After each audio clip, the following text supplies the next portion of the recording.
ogtahay inay jiraan dad aan janno iyo cadaabtoona aan galaynin maalinta qiyaamaha.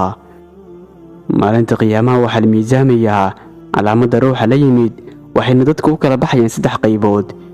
midka koobaad, mid xasanaadkiisu ay ka bateen xumaantiisa, kaasi wuu faraxsan yahay wuuna liibaanay. midka labaad, midka xumaantiisu ay badatay, kaasina wuu halaagsamay oo waxa uu gelayaa naarta.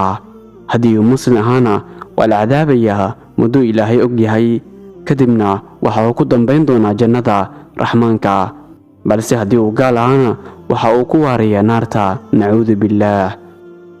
midka saddexaad, mid xumaantiisii xasanaadkiisu ay isku mid noqdeen, kaasi wuxuu ku mid noqonayaa asxaabul acraaf.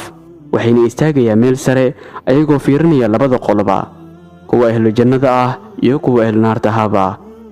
qolada ugu dambaysa oo la yaqaano asxaabul acraaf ayaa waxaa siman xasanaadkoodii iyo xumaantoodii. markaas xasanaadkii waxay ka badbaadiyeen naarta, sidoo kalena jannada kumaysan gelin oo waxaa ku filnaan waayey xasanaadkii lagu galayay jannada. qoladan waxaa inoogu waramay allah subxaanahu wa tacaala, wuxuu ugu magac daray suuraddan waa suuratul acraaf.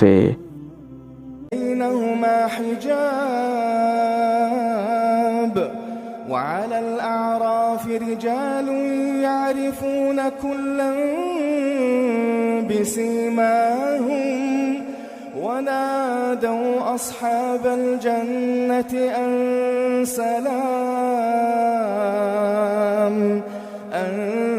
سلام عليكم لم يدخلوها وهم يطمعون وإذا صرفت أبصارهم تلقاء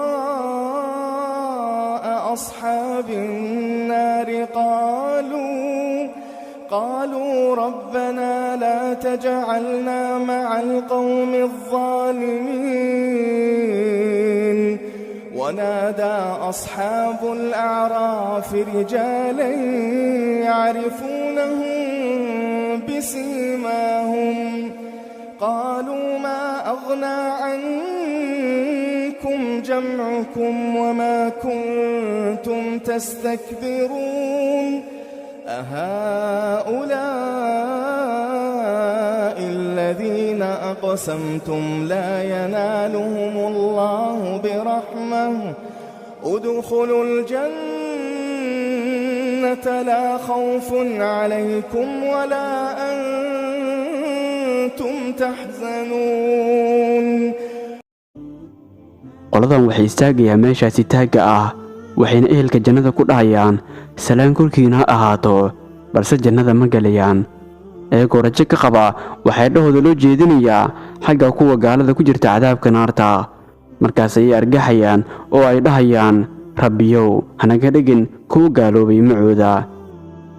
kadibna asxaabul acraaf oo taagan meesha sare ayaa u dhawaaqaya gaaladii oo dhahaya kuwaasi miyaanan ahayn kuwii aad ku dhaaratay inaan helnay naxariistii alle, soo kuwaasi galay jannadii oo la dhahay ha cabsanina hana murugoonina.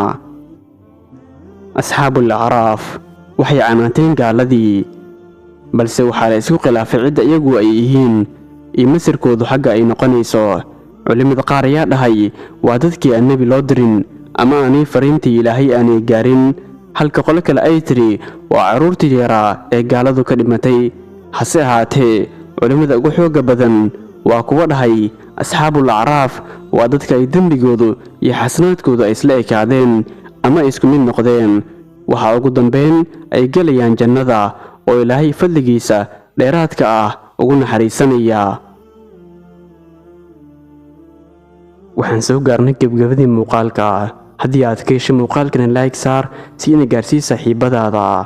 haddii aad nagu cusub tahayna inagu soo biir oo rukumo janalka si ay kuu soo gaaraan muuqaalada aan soo gelin mar waliba.